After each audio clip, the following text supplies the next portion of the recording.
Ya me gusta. Ahí empezó. No. Pero ahora podemos subir el volumen, porfa. Silencio.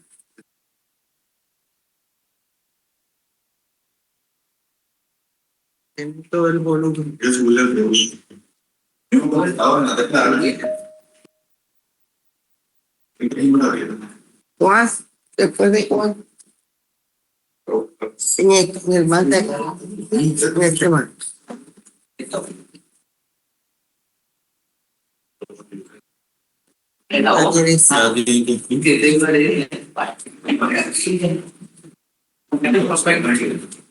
Buenos días, ¿cómo están? Buenos días. Ustedes me ayudan, por favor, dar ingreso a otro usuario llamado CF, por favor. Es para poder proyectar desde el otro equipo.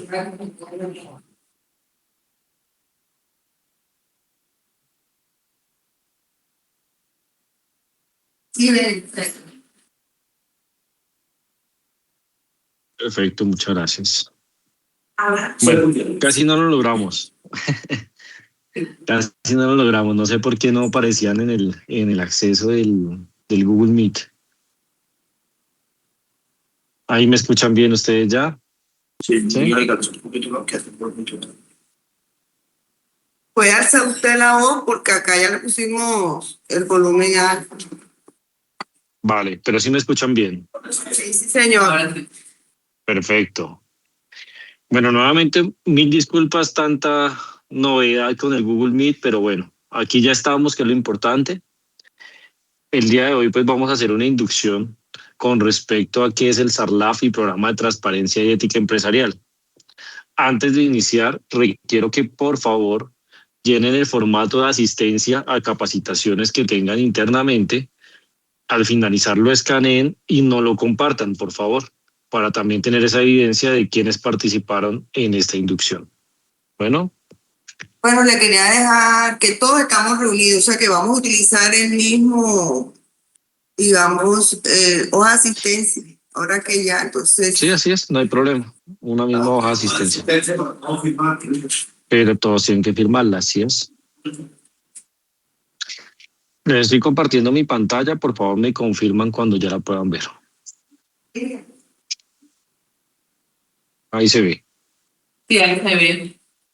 Listo, perfecto. Bien, como les decía, hoy vamos a hacer una pequeña inducción, espero que en el periodo máximo de 1 hora, con respecto a SARLAF y Programa de Transparencia y Ética Empresarial.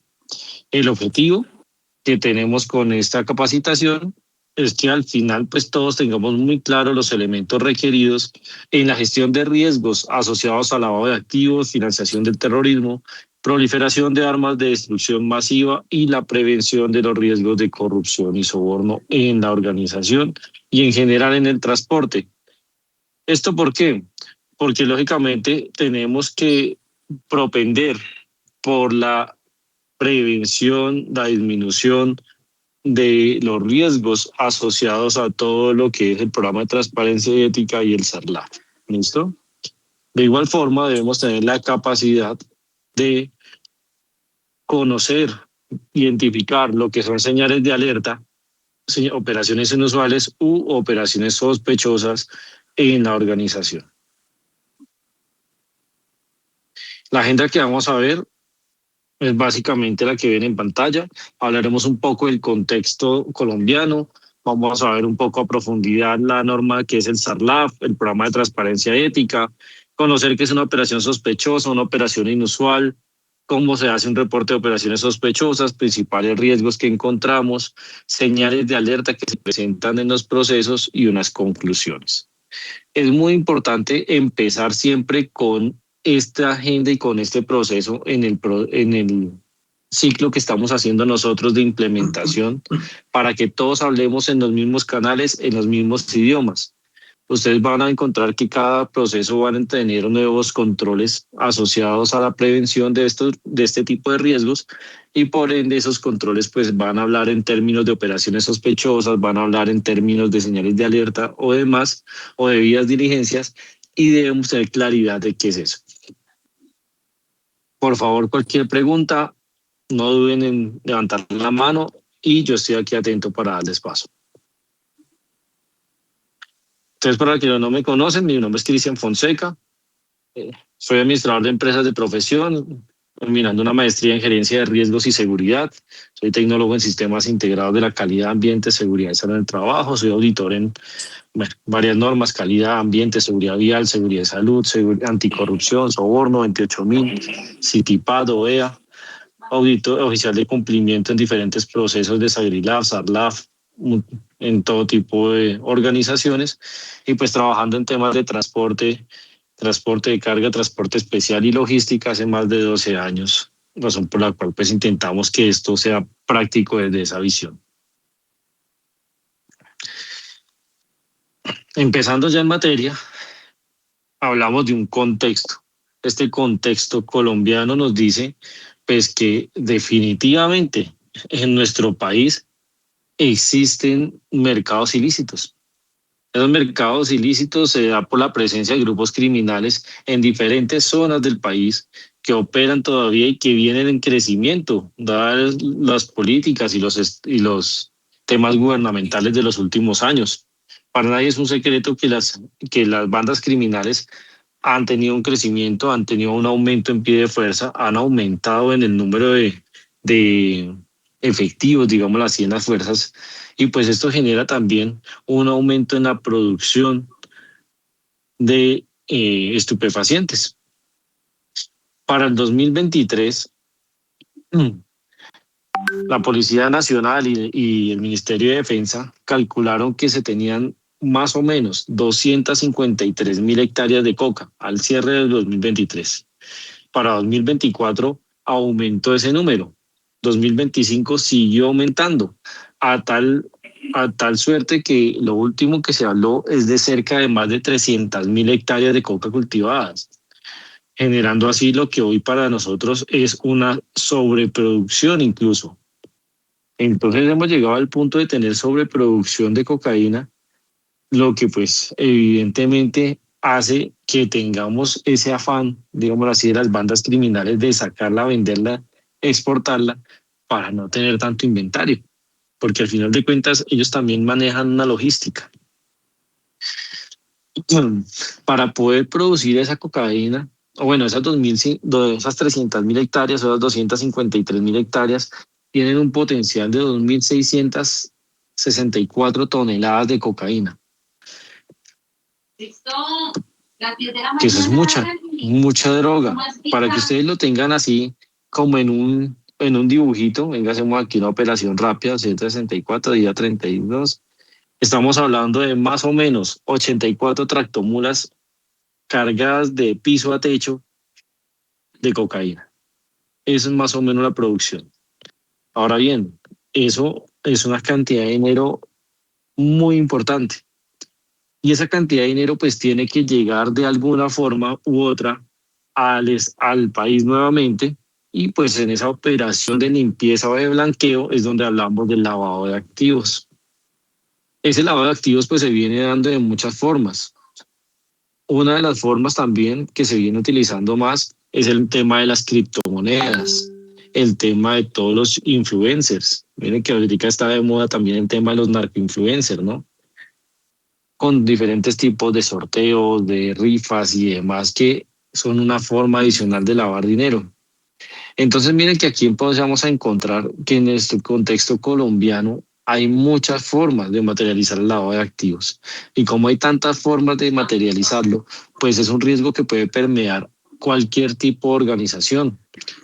Nosotros como empresa de transporte podemos ser permeados en cualquier momento desde la falta de controles en la prevención de riesgos de lavado de activos.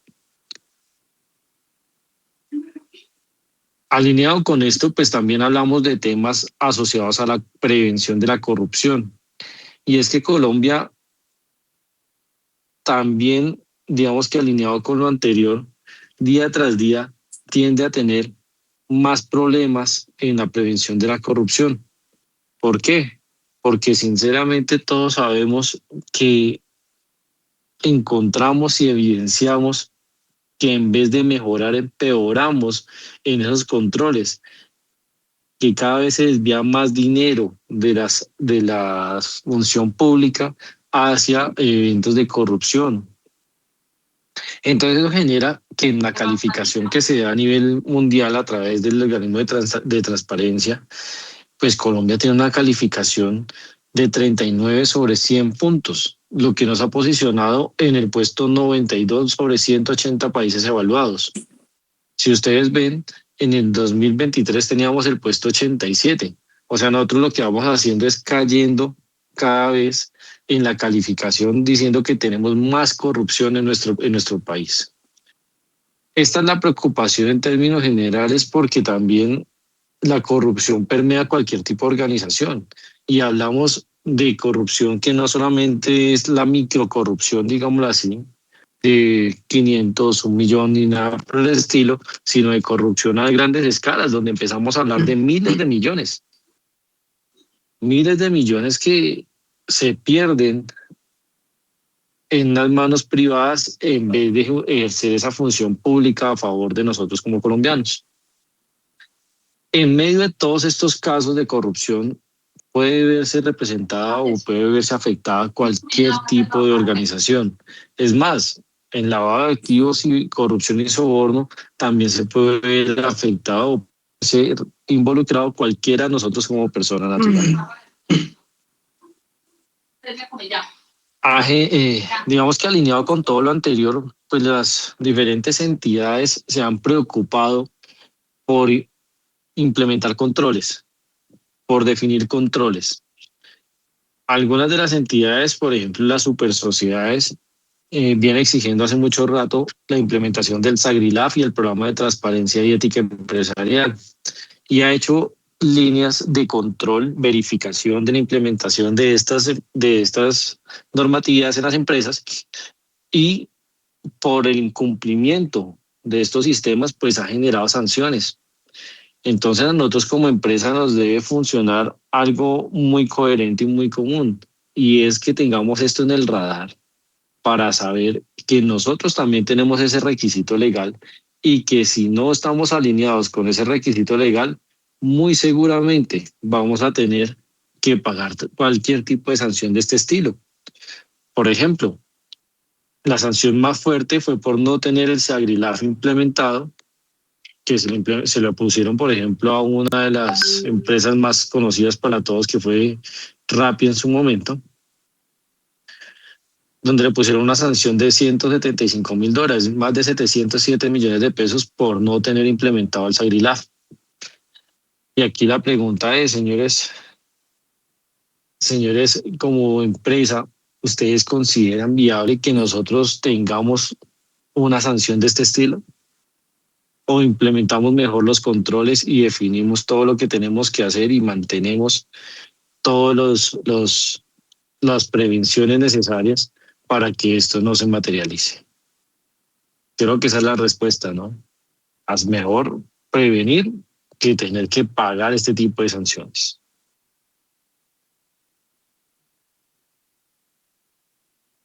Sin embargo, si ustedes ven hasta el momento, pues las normas y demás son creadas de diferentes escenarios y desde hace años incluso. Ahora bien, el problema se basa en que siempre va a ser una decisión de una persona si cumple o no cumple la normatividad y los procedimientos a cabalidad. Es decir, es un problema de ética. La ética de la persona, que va alineada con una moral y que toma una decisión de cambio, ya sea para bien o para mal, ya sea para cumplir, para no cumplir, o para buscar cómo facilitar el proceso. Al ser una decisión de nosotros como personas, pues debemos también tener claros controles adicionales que permitan detectar en el momento en que alguno de esos controles se desvíe.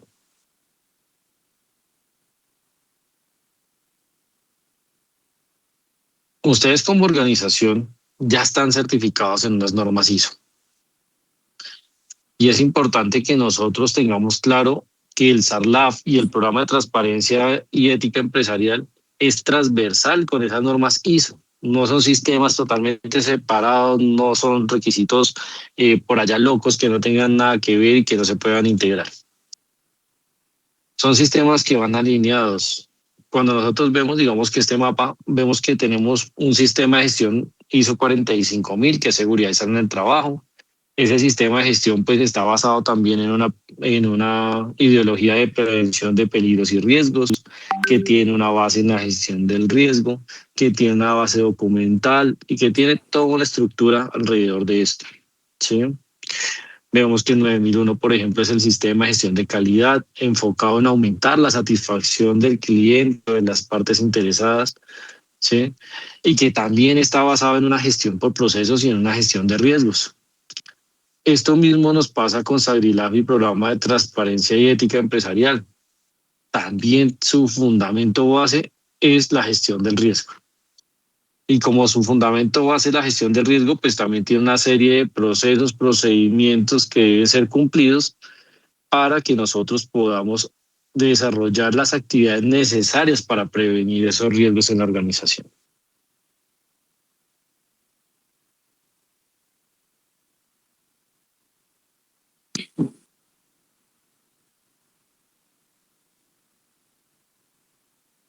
Perfecto. En SARLAF, entonces, nosotros buscamos precisamente prevenir esos riesgos asociados al lavado de activos y financiación del terrorismo. En el programa de transparencia y ética, buscamos prevenir los riesgos de la corrupción, soborno y soborno transnacional. Es decir, mantenemos dos líneas, digamos que totalmente transversales: la gestión del riesgo con el enfoque lavado de activos o con el enfoque corrupción y soborno. Para todo esto se desarrollan procedimientos, formatos y controles que vayan alineados con la gestión de este tipo de riesgos.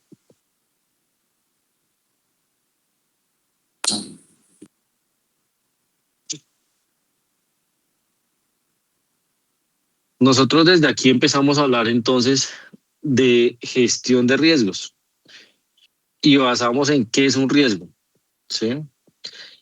Cuando identificamos qué es un riesgo, cuando documentamos qué es un riesgo, tenemos que tener claras las diferentes, digamos que, definiciones que nos dan las normas. Y la que vamos a trabajar o que vamos a tener en foco en todo momento para nosotros desde Sagrilab y Programa de Transparencia y Ética es precisamente esta: ISO 31000, que es la norma técnica que nos permite hacer la gestión de riesgos y todo el ciclo de gestión de riesgos, y nos dice que el riesgo de la fe es el efecto de la incertidumbre sobre los objetivos. Eso, puesto en castellano o en español, quiere decir que todo aquello que haga que se cumpla o no se cumpla un objetivo planteado, lo consideramos un riesgo.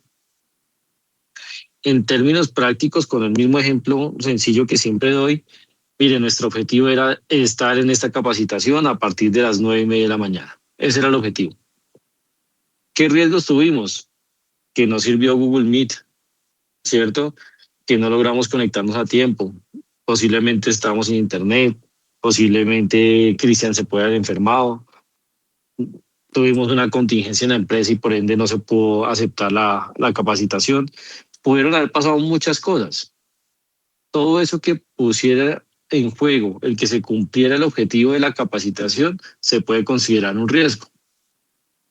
Desde ese escenario, entonces, cuando llegamos al proceso y empezamos a ver el cumplimiento del proceso y los riesgos asociados al lavado de activos y demás, todo lo que haga que se me pueda materializar una actividad asociada con corrupción, soborno o que vaya enfocada en lavado de activos se convierte en un riesgo.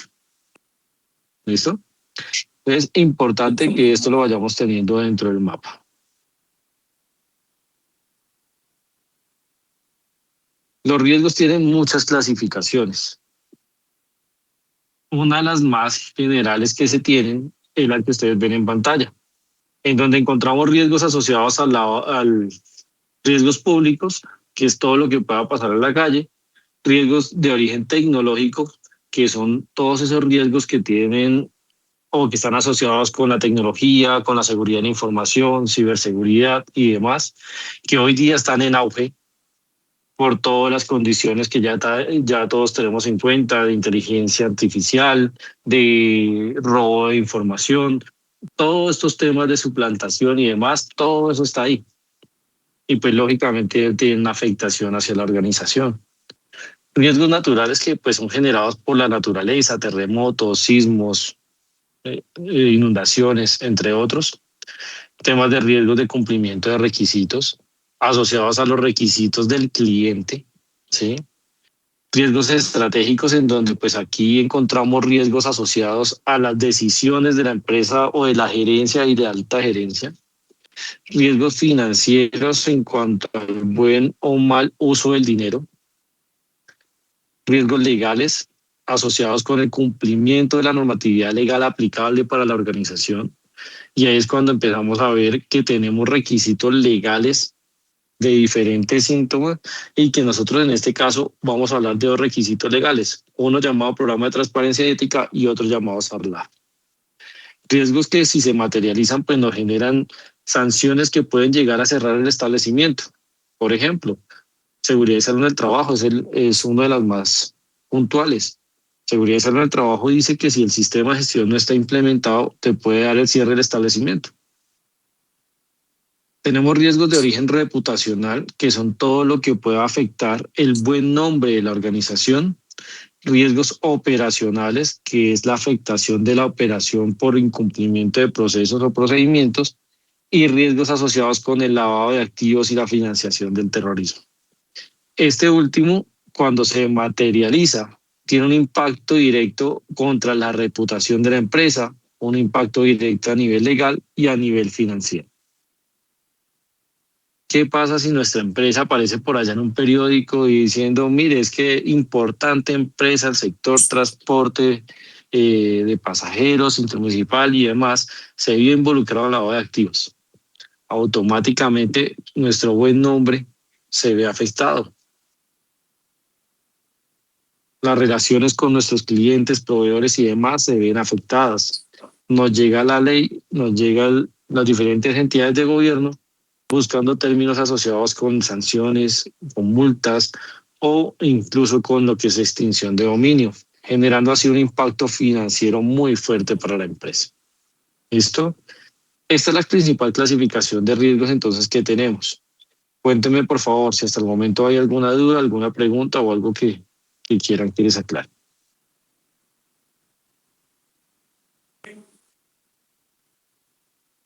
No, ninguna. ¿Vamos bien? Sí, prosigo. Perfecto, gracias. Listo, todos esos riesgos pueden ser generados por cualquiera de los factores que están ahí puestos. En términos de lavado de activos, cualquiera de ellos que están en pantalla nos pueden generar un riesgo de lavado de activos. Los accionistas o los socios o los asociados, los administradores, los empleados, los clientes, proveedores, los canales de venta o canales de servicio que tengamos, las áreas geográficas en las que trabajemos o prestemos servicios de transporte, todo lo que sea instituciones, operaciones en mercado de valores, bancos o demás con los que tengamos relaciones. ¿Por qué? Porque cada uno de ellos pues tiene una función dentro de nuestra empresa y si no tenemos controles suficientes, pues puede generar un impacto en la organización desde un riesgo de lavado de activos. Por ejemplo, ¿qué tal un socio, un asociado que ingrese a la organización que su origen de dinero no sea lícito? Pues automáticamente estamos metiendo dinero de origen ilícito en la operación diaria de la empresa. Clientes, proveedores que estén en listas restrictivas, que estén en una lista Clinton, que estén asociados en otro tipo de listas restrictivas por temas asociados al lavado de activos, automáticamente también nos puede replicar a nosotros por contagio. Y así puede suceder con cualquiera de ellos. Como ya sabemos que existe un riesgo, que existen unos factores de riesgo y demás, lo que nos procede entonces a nosotros como organización es empezar a identificar todos esos posibles riesgos y esa novela de qué se puede presentar en cada uno de los procesos. Lo que nos dice la normatividad es que entonces existen riesgos de lavado de activos, que cualquiera de los anteriores puede generar ese riesgo de lavado de activos, Ese riesgo de lavado de activos está en el contexto organizacional y en el contexto de nuestro país, que existe la duda de muchos clientes, proveedores o contrapartes sobre el origen de ese dinero. Entonces, ese riesgo tenemos que identificarlo de forma correcta, evaluarlo, verificarlo, para así mismo tomar los controles necesarios y que no llegue una afectación de ese riesgo a nuestra organización de forma tal que pueda impactar reputacionalmente la organización y posteriormente puede haber afectado también la economía, la sostenibilidad y la continuidad de nuestro negocio.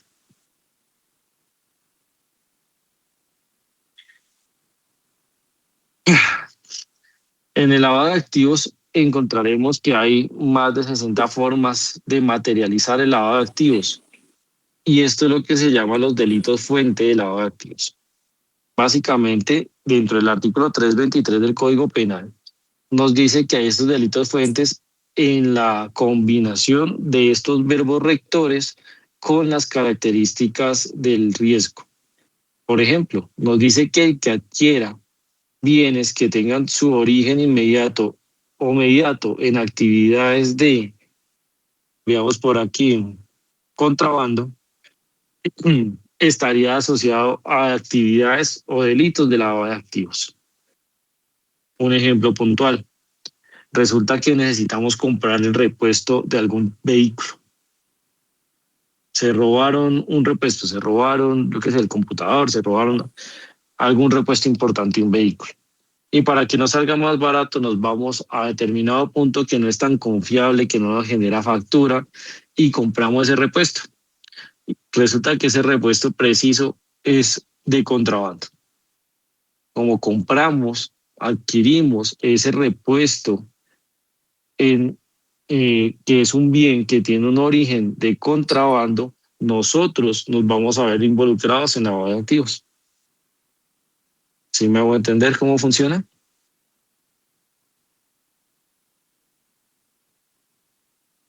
¿Sí fui claro con el ejemplo? Sí, señor. Listo. Otro más chévere, cuando nuestros vehículos, nuestros conductores entonces se prestan para transportar bienes que tengan su origen inmediato en contrabando, en fraude, en tráfico de armas, en tráfico de personas, trata de personas o, pongámoslo así, tráfico de drogas, pues automáticamente nos vemos involucrados en lavado de activos. Entonces, por ejemplo, nosotros sabemos que en el mercado, en otros países y en otras empresas, el conductor se presta para llevar una barbachita. Entonces, para transportar una mercancía que alguien le pidió, una bolsa, un paquete de punto A a punto B, aprovechando la ruta que lleva. Si ese paquetico lleva algo ilícito, pues automáticamente nosotros nos vemos en una actividad que se materializa de lavado de activos.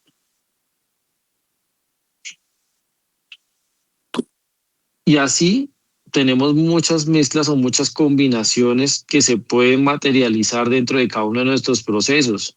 Nosotros entonces tendremos que identificar esos diferentes riesgos en los procesos y en las actividades propias de la empresa. Ese es nuestro papel.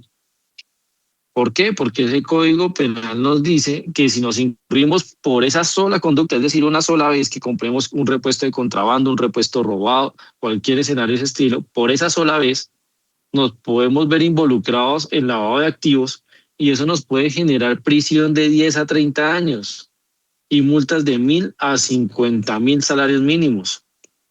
Adicional a todo eso, hay un cierre financiero que se puede materializar y un tema muy importante y es todo el tema de extinción de dominio como lo ven acá. Entonces yo le pregunto aquí a nuestro señor gerente, le decimos, señor gerente, ¿a usted le parece bien que yo vaya y compre el repuesto entonces y me ahorre 100.000 pesitos y comprándolo robado o comprándolo ahí en contrabando o demás?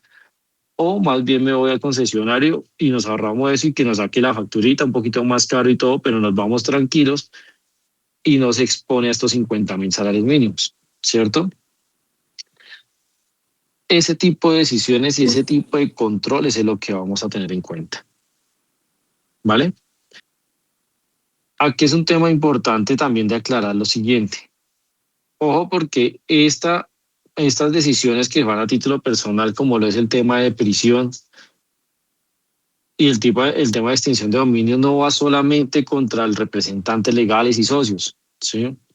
Porque también el oficial de cumplimiento en determinado momento que tome acción frente al reporte o materialización del evento puede relacionar en sus eventos a la persona natural que participó de la actividad. Por ejemplo, venga, es que Cristian es el de compras y Cristian Fonseca fue el que mandó a comprar eso allá en el hueco donde venden los repuestos de dudosa procedencia. Entonces relacionas a Cristian Fonseca. Nosotros no hacemos denuncias, hacemos reportes como oficiales de cumplimiento. Ese reporte lo que hace es que la autoridad, que es la UIAF, la policía y demás, la SIGIN, entren a hacer la investigación pertinente y decir quiénes fueron, quiénes no fueron, si participan, no participan y a quiénes sancionamos.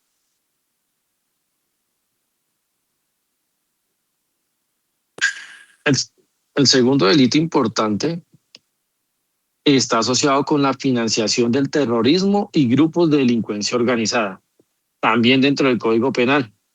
Y nos dice entonces que el que directa o indirectamente, es decir, si yo mismo pago o yo mando a pagar a través de DAI, ¿cierto?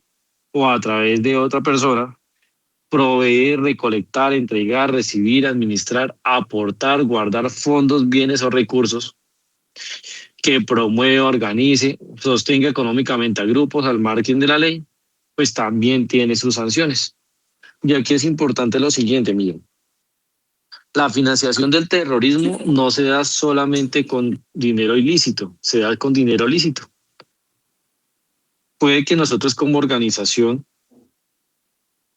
de pronto estemos, no sé, afines con el pensamiento revolucionario de determinado grupo. Eso puede pasar.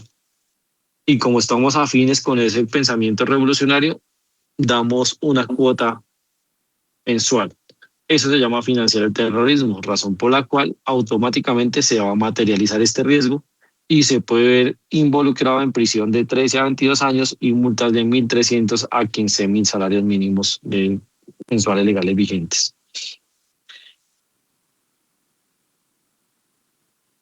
No ajeno al anterior, también existen entonces sanciones asociadas a la corrupción. En la corrupción privada nos dice que el que prometa, ofrezca, conceda a directivos, administradores, empleados, asesores, bueno, de una sociedad para que le favorezca a un tercero, puede dar prisión de 4 a 8 años o multas de 10 a 1.000 salarios mínimos legales vigentes. Este se puede presentar, por ejemplo, si, no sé, nosotros estamos buscando que nos asignen una nueva ruta. Queremos hacer una nueva ruta de transporte. Y para que nos den esa nueva ruta de transporte, entonces empezamos a motivar al que toma la decisión, ¿sí? Ahí se puede materializar el evento de corrupción y automáticamente pues nos vemos involucrados en todas estas consecuencias. Cuando hay un contrato de transporte, por ejemplo, que nos van a dar un contrato para transporte especial de turismo escolar o empresarial y motivamos al que toma la decisión de contratar esa empresa, pues también es un tema de corrupción privada que también debe tener sus consecuencias.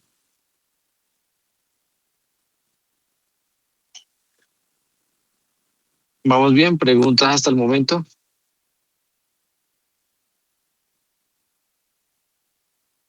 No, ninguna. Listo, muchas gracias.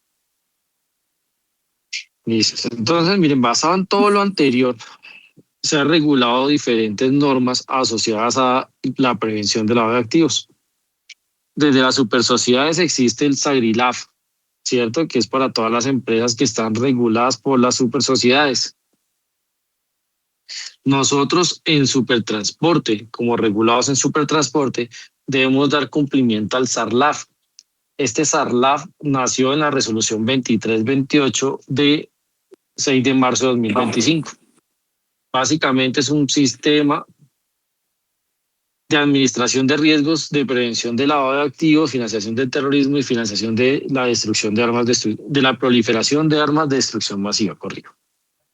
Este SARLAF, entonces, desde esta resolución, nos dio una serie de plazos para su implementación. El próximo plazo, pues, se vence ahorita el 6 de mayo, ¿sí? Dentro de su estructura, como enfoque de prevención para todo lo que ya vimos, nos dice entonces que aplica para todos los sujetos vigilados por la Superintendencia de Transporte. Es decir, por eso estamos aquí sentados, porque nosotros somos un sujeto obligado por parte de la Supertransporte. Esa implementación debe estar alineada, lógicamente, con la normatividad legal y con los acuerdos que se tengan firmados a nivel internacional. Entonces, por eso también aparecen estándares como lo que es el tema del GAFI y el GAFI-LAF, en donde nosotros tenemos que tener alineado nuestro sistema con base en esos controles.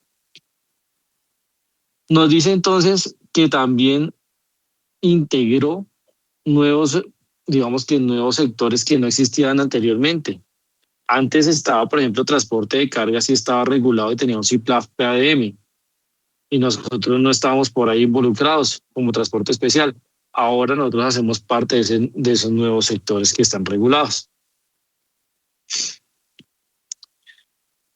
Con base en todo lo anterior, también nos dice que esta resolución, en términos prácticos, tienen, digamos que como objetivo, ese compromiso de vigilancia exhaustivo para evitar o empezar a reducir esa brecha y reducir esos riesgos asociados al lavado de activos dentro del ecosistema del transporte, en todos los servicios asociados. Por ende, también, entre otras, ingresaron también temas de servicios portuarios y desintegradores.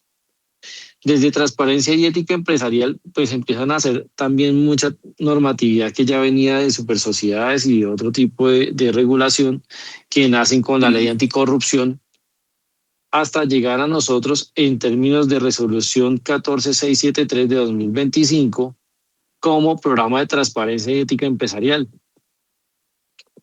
Y nos dice entonces básicamente que todos los sujetos obligados a inspección y control y vigilancia de la supertransporte, pues están obligados a tener un programa de transparencia ética empresarial y que ese programa debe incluir políticas, procedimientos y controles para prevenir y gestionar todos esos riesgos de corrupción y soborno transnacional dentro del tipo de negocio, tamaño y tipo de operación. Entonces miren que todo lo que acabamos de ver de la gestión del riesgo, de los riesgos que están en el mercado, del contexto organizacional, de todo lo que se puede presentar, pues es un tema que no desconocíamos, pero que ya a la luz de la norma lo que dijo fue, como ya existe todo eso, ahora sí le pongo una ley, una norma que lo obliga a definir controles para esto. Y nació la norma de SARLAF bajo esta 2328 y nace la norma de transparencia ética bajo la 14673. Ahora bien, si hay una diferencia entre ISO, las normas ISO y una diferencia grande con respecto a SARLAF y programa de transparencia. Lo primero y más importante es que cuando nosotros en ISO no tenemos una carpeta de un proveedor, por ejemplo, pues eso se llama no conformidad en auditoría, ¿verdad? ¿Qué pasa con las no conformidades? ¿Qué tenemos que hacer? Simplemente analizamos causas, hacemos una acción correctiva y continúa el proceso. Ante una inspección de la Superintendencia de Transporte que llegue y nos valide, por ejemplo, los documentos de un asociado, que nos pedir los documentos de un proveedor y no los tengamos y no tengamos esa debida diligencia, simple y sencillamente nos va a poner una sanción. No nos va a preguntar si tenemos análisis de causa, sino una sanción. Y dependiendo de la complejidad, nos podemos ver relacionados, como les decía, en términos de lavado de activos. Muchas veces cuando ellos llegan y nos golpean la puerta es porque ya la persona que vienen a preguntar tiene, digamos que algún tipo de investigación, algún tipo de antecedente que ya está marcado para revisión por parte de esa empresa. O sea, que ya tienen conocimiento. Sí, señora. Digamos que uno puede tener dos tipos de visita para tenerlo más en consideración. La primera es una visita de control. Te llega a la super, se presenta el funcionario, saca el carnet y empieza a auditarte, en términos prácticos, el cumplimiento de estos sistemas. Entonces pide las políticas, saca el listado de clientes, de proveedores y demás directamente desde el software contable. Aquí no hay posibilidad de que uno le pase un listado de clientes. Ellos lo ven desde la contabilidad, desde la facturación, ¿cierto? Y con base en eso empieza a verificar que los controles estén implementados. Esa es una visita de control. La otra visita es una visita también, digamos, ¿cómo se llama eso? Sí, como más de investigación, digámoslo así.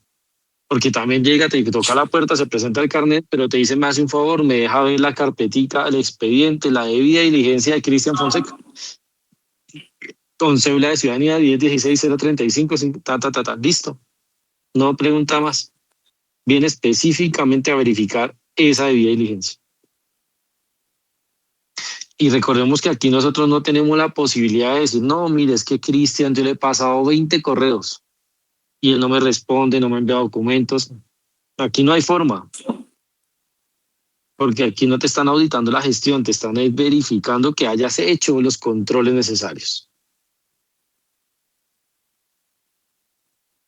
Bueno, eso ya se los expliqué anteriormente, que es el tema de recursos.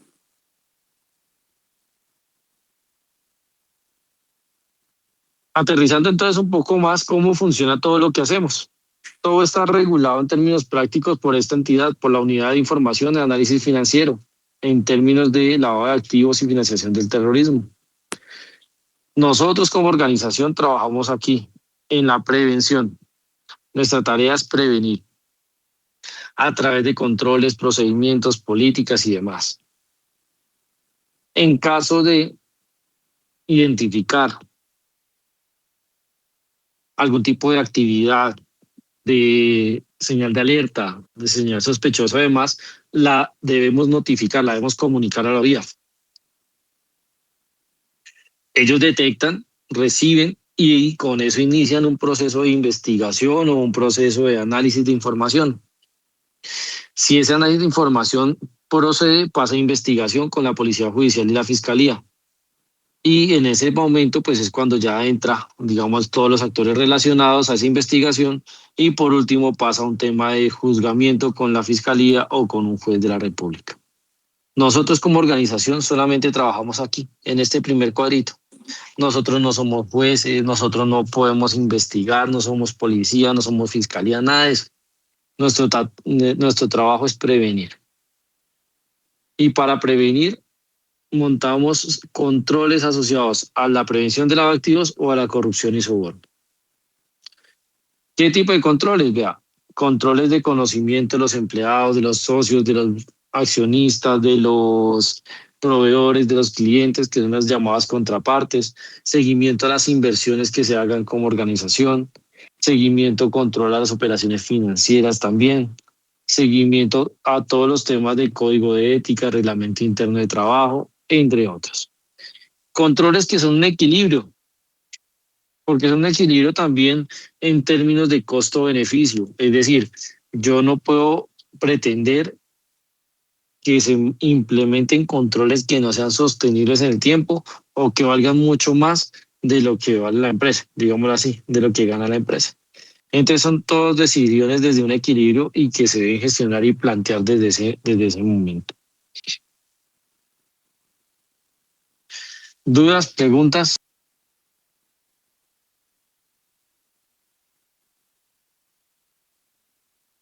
Bien, no, ninguna. Pero ahorita viene la parte segunda. Listo. Entonces continuamos. Estos controles entonces están definidos para identificar 3 tipos de operaciones: inusuales, sospechosas, inventadas. Intentemos definirlo de una forma un poco clara. Los términos técnicos son complicados, yo lo sé. Entonces vamos a ponerlo un poco fácil. Una operación inusual es toda aquella que se sale de lo normal, ¿sí? Es decir, llegó alguien y de un momento a otro para un servicio muy puntual le dice que necesita el bus para allá y que le paga el doble de lo que vale un servicio y se lo paga en efectivo. ¿Eso es inusual o no es inusual? Inusual. Inusual. Es raro. Si a uno todo el mundo le pide rebaja, pues ya sabe que es raro que le den de más, ¿cierto? Así es. Es inusual que de pronto llegue un grupo de personas pagando el servicio de transporte intermunicipal con dólares. Inusual, ¿cierto? Listo. Inusual que me consigne alguien, X persona, no lo conozco, me consignó a mi cuenta empresarial 20 millones de pesos y después se comunica diciendo que me equivoqué, discúlpeme por favor y devuélvanos. Ese con dos. Inusual, ¿cierto? Sí, señor. Listo. Entonces, todo lo que se salga a las características normales y ordinarias de una empresa se considera una operación inusual. Simplemente es inusual, nos pone como a pensar, nos pone como a rascarnos la cabeza como los muñequitos de ahí. ¿Eso qué será? ¿En qué momento se convierte en una operación sospechosa? Se convierte en una operación sospechosa cuando yo, después de que la identifiqué, la analicé, no la pude justificar. O sea, le miré por todo lado y yo no pude justificar qué tiene que ver ese perro con esos gatos. ¿Sí? Como no tengo cómo justificar esas operaciones inusuales, automáticamente la tengo que definir como una operación sospechosa, porque pueden ser operaciones que estén relacionadas con el lavado de activos. Entonces, en ese momento, el oficial de cumplimiento debe levantar un acta y hacer el reporte correspondiente a la UIDAF, reportar esa operación sospechosa.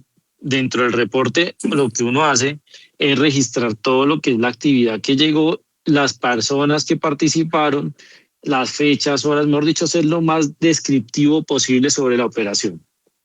La reporto en la plataforma de la UIDAF y pare de contar. Tomo la decisión de qué hacer con ese dinero, qué hacer con ese cliente y con ese proveedor. ¿Ok? Hasta ahí. La operación sospechosa por sí sola no es una denuncia, es un reporte. Nosotros no estamos haciendo denuncias. ¿Fui claro con operación sospechosa y operación intentada o inusual? Corrijo. ¿Me hice entender? Sí, claro. Listo. La operación intentada es esa operación que en el momento que se presentó no se materializó porque nuestros controles no lo permitieron. Me hago entender, va a entrar un nuevo socio a la organización, ¿sí? Este nuevo socio de la organización, entonces quiere entrar, tiene todas las ganas, yo lo conozco de hace años, pero cuando va a entrar, yo le pido unos documentos para hacerle un estudio de seguridad y una debida diligencia, que es el procedimiento interno. Y en el momento que hago eso, identifico que él de pronto no es de tan buena familia como yo creía. Posiblemente tenía como su pecado.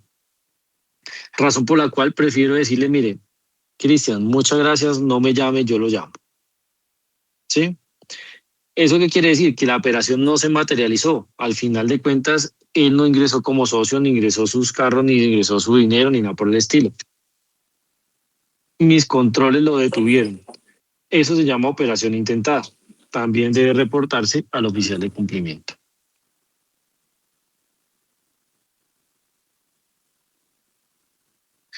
Vamos a ver esto entonces rápidamente en un caso práctico. Una persona de compras, entonces resulta que trajo un nuevo proveedor que nos va a ofrecer o temas de mantenimiento, repuestos y demás, y le pedimos unos documentos, una cámara de comercio, un RUT, el formato de conocimiento del proveedor, las certificaciones comerciales, bueno, todo eso. Y le hicimos la debida diligencia. Cuando hablamos de debida diligencia es el procedimiento correcto para conocimiento de esa contraparte llamada proveedor, ¿sí? Nos trajo entonces esta cámara de comercio. Mírenla bien, es una cámara de comercio y dice que esa era de comercialización de pintura, lacatines, listo, porque era el de la pintura de los carros, entonces uno dice que sí. Le hicimos una verificación o el background check que se llama, que es la verificación de antecedentes y no salió nada.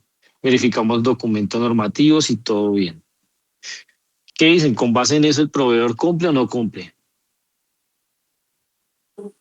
Está presentando los documentos a través de la Cámara de Comercio. El registro mercantil lo tiene. O sea, que aparte de la Cámara de Comercio, nosotros sería el único documento. El objetivo de la Cámara de Comercio. Ajá. Y No fuera de los eso. entendí muy bien, discúlpame. Escucho un poco lejos. ¿Qué me decían? Que no solamente sería la Cámara de Comercio el único documento para que él pueda cumplir como proveedor. Ok, Dependiendo de su actividad, su objetivo, se le van a solicitar otros documentos. exacto, pero hasta este momento estamos hablando de un proveedor que me va a poner la pintura para los carros. ¿Listo? ¿Cumpliría o no cumpliría? Ahora mismo cumple porque ese es el objetivo que tiene establecido en la Cámara de Comercio, que va a prestar el servicio de pintura de vehículos. Perfecto. Entonces, miren, documentalmente puede que cumpla, ¿cierto? Nuestro papel precisamente es ir más allá y hacer esa debida diligencia.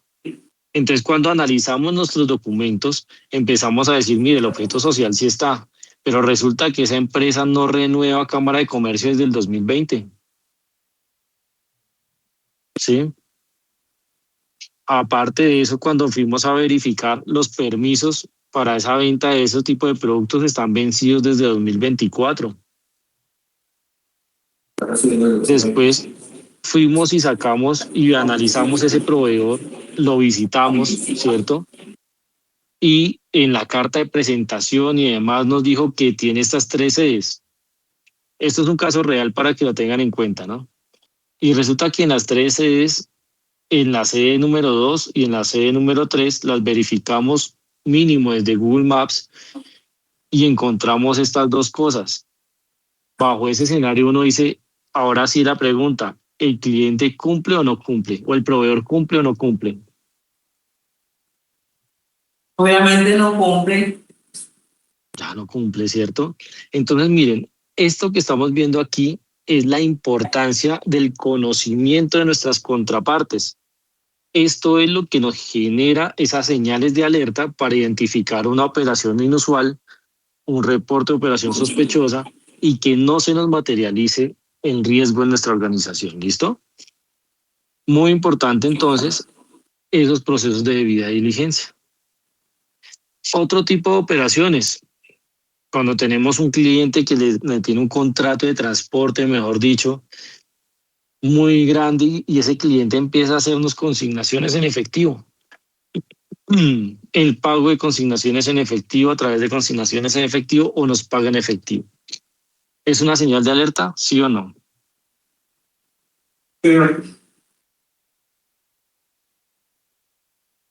Sí, se supone que ya todo está bancarizado en la gran mayoría de los negocios. El solo hecho de pagar en efectivo pues ya genera, digamos que una alerta. Yo entiendo que nuestro servicio pues, recibe efectivo en el día a día, pero nuestros controles son diferentes. Nosotros recibimos efectivo de una cantidad de servicios, se consigna diariamente a través de los vehículos y demás. Lo que no es normal es cuando, por ejemplo, nos contratan los vehículos de transporte especial para un contrato fijo y ese cliente empieza a consignarnos en efectivo o a pagarnos en efectivo los servicios. Ahí es donde nos marca una señal de alerta. ¿Listo?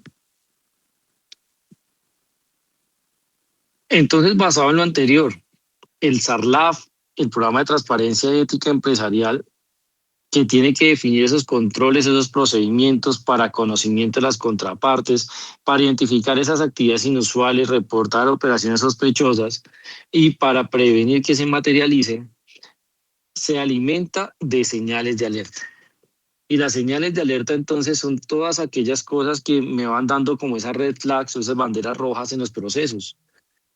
Uno de esos, cuando un cliente, un proveedor se rehúsa a entregar información. Usted le pidió la información al proveedor de mantenimientos y él por todo lado le hace el quite para pasar la información. Uno dice, ¿por qué es? O sea, si yo no veo nada, temo, dicen por ahí, entonces pase su cámara de comercio, su RUT, los documentos que sean necesarios.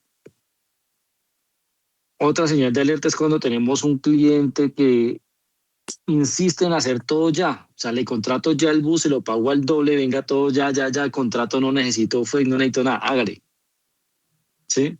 Esos son temas de señales de alerta, son temas que no son tan normales. Cuando empezamos a ver temas de ofrecimientos de comisiones, de pagos, de dádivas por hacer o dejar de hacer algún proceso. Ese proveedor que va más allá en los regalos, por ejemplo, que para que usted lo mantenga siempre ahí con mantenimientos, con, no sé, con repuestos, con cualquier tema de ese estilo, entonces sus dádivas van un poco más allá de lo normal. O sea, ¿qué es normal y qué es permitido? Un cuaderno, una agenda con la marca del proveedor, listo. Pero ya cuando te empieza a llegar viajes, restaurantes, dinero y demás, eso ya es totalmente prohibido desde el programa de transparencia y ética empresarial. Transacciones en efectivo, que ya lo veíamos. Clientes que estén catalogados como personas expuestas políticamente. ¿Por qué? Porque tienen que tener una debida diligencia más fuerte. Clientes que tengan deficiencias de liquidez y que de un momento a otro te paguen. ¿Sí? Clientes que tengan negocios o proveedores que estén en zonas conocidas o consideradas como de alto riesgo, zonas rojas.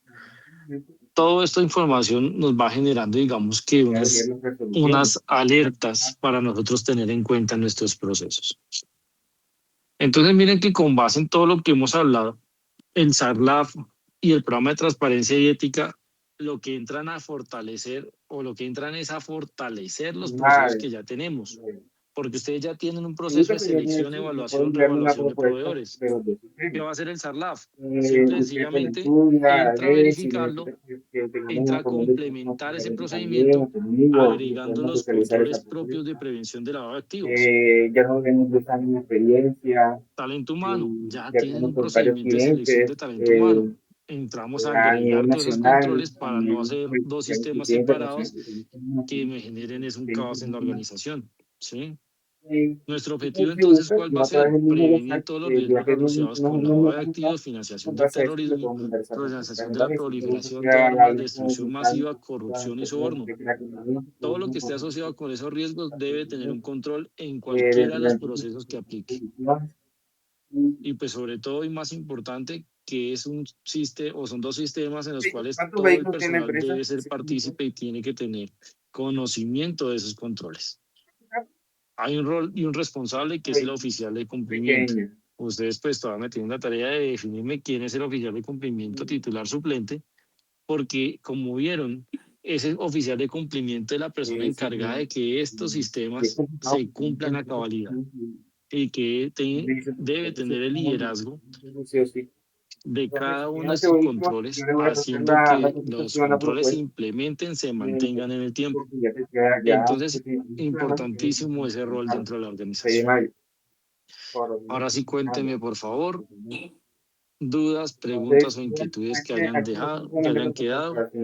Creo que estoy dentro de la hora prometida.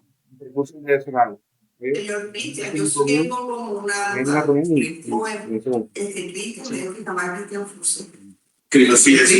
Señora. Usted ahorita mencionaba cuando ya llega el tema de proveedores y más para los viajes en la empresa. Una cosa es cuando el pago es de más, pero la mayoría de los pagos de nosotros, cuando los buses salen contratados, se te corta mucho. Se corta mucho la conversación.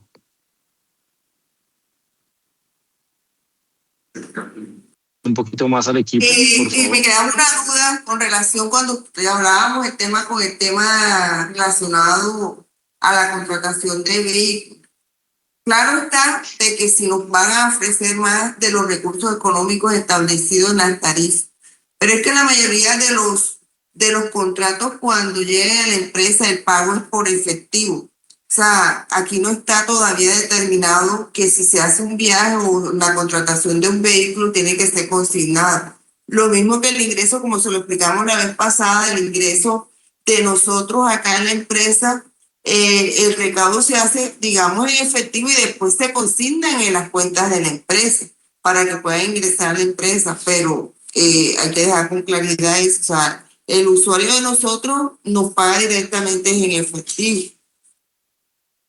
Sí, así es. Digamos que nosotros debemos definir las políticas que vamos a seguir y alinear esas políticas con los controles necesarios. ¿Listo? El usuario paga en efectivo y ustedes después, a medida que recaudan, diariamente van consignando. Eso sí, no hay forma de cambiarlo, digámoslo así, en el corto tiempo. Es un control que tiene que estar establecido de esa forma. Ahora bien, lo que sí podemos cambiar es que los pagos de los otros tipos de servicios deban ser bancarizados o en qué momento se nos convierte en una alerta, por ejemplo, después de cuánto valor. Hay formas también de definir políticas de ese estilo. Mire, si es más de 3 millones, 2 millones, automáticamente tiene que ser consignado o transferencia y son temas que se verifican. Normalmente las transferencias o los pagos en efectivo deben tener una validación sobre el origen del dinero, ¿no? E incluso también nos puede llegar a generar un tipo de operación sospechosa que va a ser reportada. Pero son políticas que ya vamos revisando, digamos que a medida que vayamos desarrollando el proceso.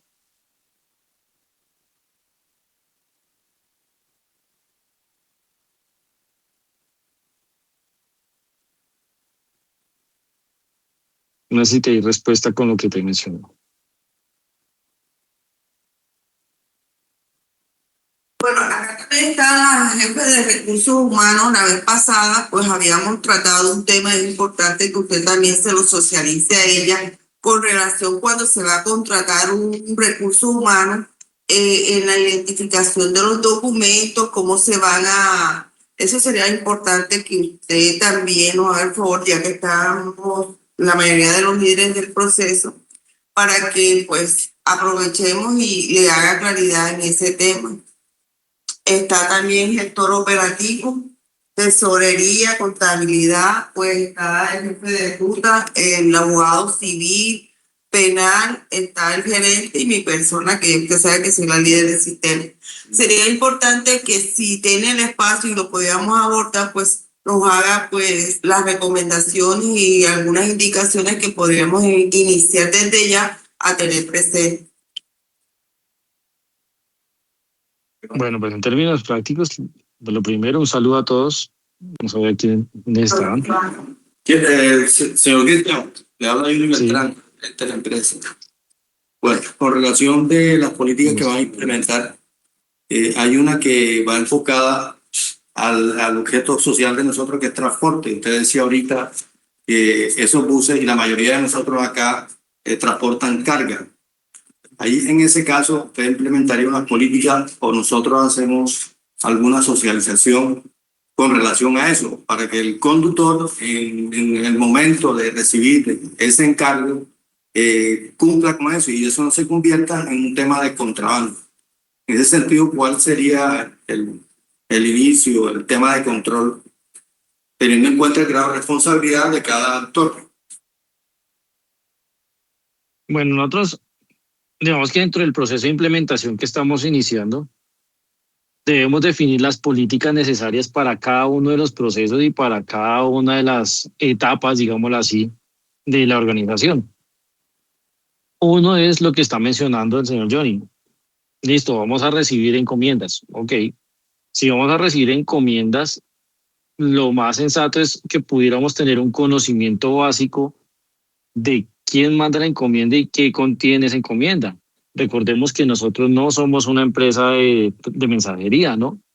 Entonces, digamos que en eso sí es un riesgo que asumiríamos continuando con el proceso de recibir esos paquetes. Toda vez que pues es algo que se supone que técnicamente no deberíamos hacer.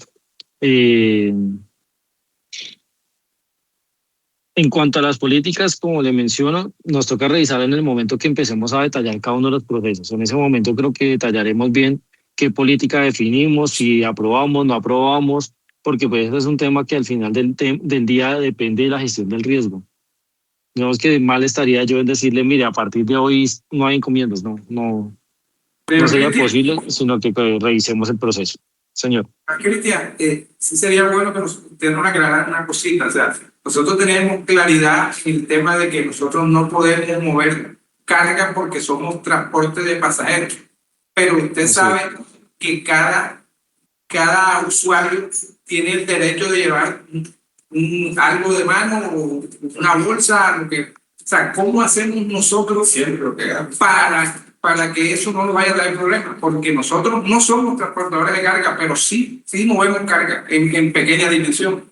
No, y además los usuarios, algunos transportan bultos, equipajes para bultos, en este caso, algunos alimentos que los transportan de un lugar a otro para su sustento.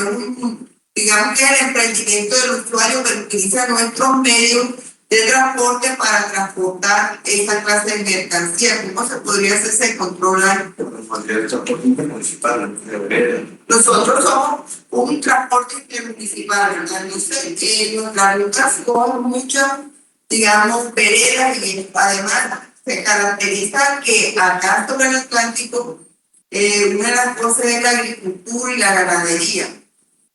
Muchas personas transportan de aquí, de un lugar a otro, cabas con pescado, un ejemplo, yuca, plátano. Entonces, eso también habría que establecer porque nosotros servimos de una u otra forma, en forma indirecta, para llevar esa carga. Mire, para mí todo, digamos que todo el proceso es claro como ustedes me lo mencionan, ¿sí? A lo que voy es a lo siguiente. Una cosa es que yo, Cristian, como usuario, me suba con mi maleta y con mi bulto, ¿cierto? A transportarme de un punto A a un punto B. Ahí yo debo garantizar o individualizar, digámoslo así, que esa maleta y ese bulto son míos, ¿sí? Él dice, el contenido pues es responsabilidad de Cristian Fonseca, que es el que está llevando esa mercancía, no del conductor ni de la empresa, ¿sí? Otra cosa diferente es cuando yo, Cristian, cojo al conductor y le digo, venga, usted que va para allá, haga un favor, le doy 50.000 pesos y lléveme ese bulto, allá se lo recibe alguien. En ese momento hay un traslado de responsabilidad y el conductor es el que está asumiendo la responsabilidad de llevar ese bulto. Eso es lo que no debería pasar, porque yo no tengo forma de garantizar que lleva ese bulto, que sea un tema legal, ni de individualizar quién está mandando esa encomienda. ¿Sí me hago entender? Así es. Son dos escenarios diferentes. Entonces esos son los dos escenarios que son diferentes y en ese segundo es donde yo menciono que es el que no debería presentarse y que en caso tal que se llegue a presentar, pues debemos definir los controles necesarios para poder identificar plenamente tanto la mercancía o el producto o la encomienda que va a mandar, como la persona que entrega y recoge esa encomienda, ¿no? Para que en cualquier caso que yo tenga alguna novedad, pueda hacer la trazabilidad correspondiente. Sin embargo, sigue siendo un riesgo muy grande.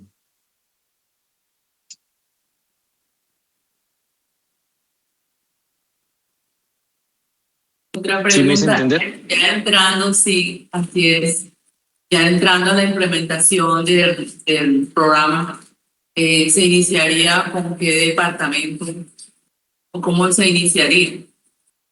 Porque nosotros pues Listo. le entregamos alguna documentación, ¿verdad? Una Sí, forma señora. general. Entonces, ¿cómo trabajaríamos, cómo trabajaríamos nosotros en ese sentido? Como para seguir apoyándolo, ¿verdad? Y nosotros, pues, al final ponernos de acuerdo, así como hay controles que deben hacerse, la cual nosotros, aunque tengamos conocimiento de algunos, ¿verdad? Pero a través de SARLA sabemos que hay otros aún más fuertes. Así es. Aquí es importante lo siguiente y el mensaje que me pedías para todos los procesos. Nosotros, como CLAF, lo que vamos a intentar es ingresar a cada uno de sus procesos y sus procedimientos y agregar controles, como les decía. Entonces yo voy a necesitar al líder de cada proceso en determinado momento que esté relacionado con, con temas de SARLAF. La implementación siempre empieza por la parte estratégica, es decir, políticas, objetivos, código de ética, reglamento, ¿sí? Esa es la parte inicial de la documentación que yo te voy a entregar. Te voy a entregar esos borradores de la política de SARLAB, la política de PTE, te voy a entregar los temas de código de ética, todos estos temas propuestos para que ustedes puedan revisar, aterrizar si está de acuerdo con la empresa y con lo que yo he leído ya de la información que ustedes me han presentado y me dan el ok. Con ese ok, yo continúo y digo, mire, vamos por recursos humanos. En recursos humanos, entonces vemos el procedimiento de selección, los formatos de selección y demás, y empiezo a integrar esos requisitos adicionales, como puede ser, por ejemplo, que tengamos un formato de autorización de tratamiento de datos desde el momento de la entrevista, porque sin eso yo no puedo verificar antecedentes, ni puedo manejar datos de las personas, ¿cierto? Entonces, sí. Tenemos la política de tratamiento de datos y uno de los requisitos en la selección del personal es que ellos deben de firmar en la autorización y en caso de que no, también está el documento.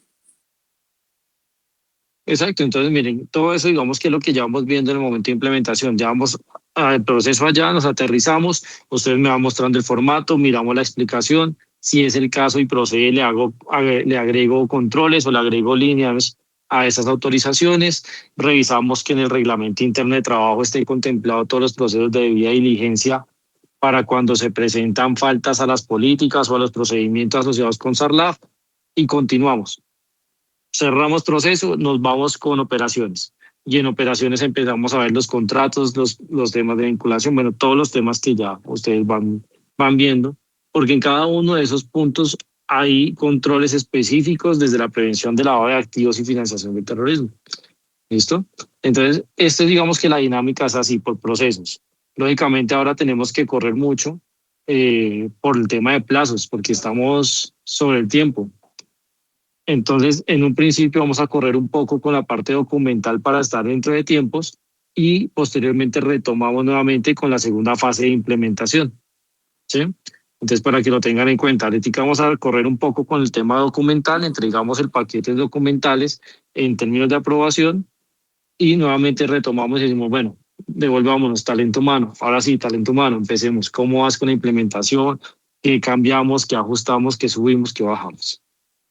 ¿Sí me hago entender? Sí. Listo. Entonces, pues ese es en términos generales, digamos que la dinámica en la cual estamos trabajando. Importante, ya que está el equipo jurídico. Todo lo que nosotros le presentemos no es la voz de Dios, ni mucho menos. Ustedes, lógicamente, por favor, tienen que revisarla y dar la retroalimentación desde el aspecto jurídico de la organización y decirnos, mire, Cristian, eso no aplica, usted está loco, o por favor, quítele, súmele esto, agréguele este parágrafo y bienvenido sea. Esa sinergia es la que necesitamos y la que nos va a sumar a nosotros en el día a día para que la empresa al final del ejercicio quede fuerte y quede respaldada jurídicamente ante todos estos procesos.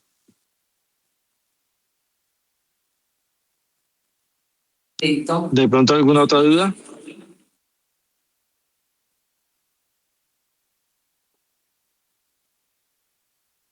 Entonces, sería empezar entonces que ustedes nos entreguen esas políticas y procedimientos para analizar, ¿verdad? Así es. Ahí lo que yo les voy a pedir es lo siguiente. Coordinemos de una vez una siguiente reunión para empezar a ver la parte documental. No sé si podamos hacerla de pronto mañana en la mañana o el día lunes ya propiamente, para que revisemos esos avances a nivel documental. Yo creería que de pronto el lunes, porque mañana ya estamos como encima. El lunes en la mañana nos reunimos y verificamos ya los borradores de las políticas, el borrador del código de ética y demás. Cristian, disculpe que le interrumpa. Los documentos que le compartiste, ¿sí los recibió?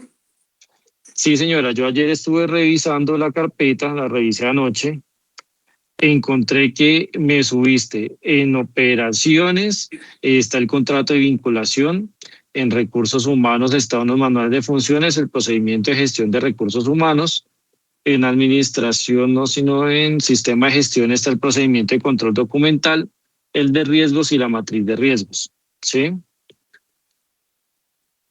Ok. Esos son los documentos que vi. Faltaría algo nosotros, Faltan algunos, sí. momentáneamente. ahí voy a pedirles un favor y yo no sé si ya se los habíamos pedido y era el tema de los estatutos de la empresa. Bueno, la verdad es que toda esa información yo se la mandé a... ¿Cómo se llama el muchacho? Ah, no, mentira, Ay, discúlpeme, sí. Ese sí, está aquí, sí. lo que está en el correo, no está subido. Disculpen que no le subí yo al otro lado. Ahí sí mandé la mayoría de la información como requisito. Sí, señora, tienes toda la razón. Se puede por WhatsApp. Sí, sí, está en el correo. En el correo, si no está subida, Sí, si no está subida nos en la toca carpeta, bajarla. pues está Tienes en el toda la correo, razón. pero Sí, hay que que fue lo que bajarla leímos en la y reunión meterla. pasada.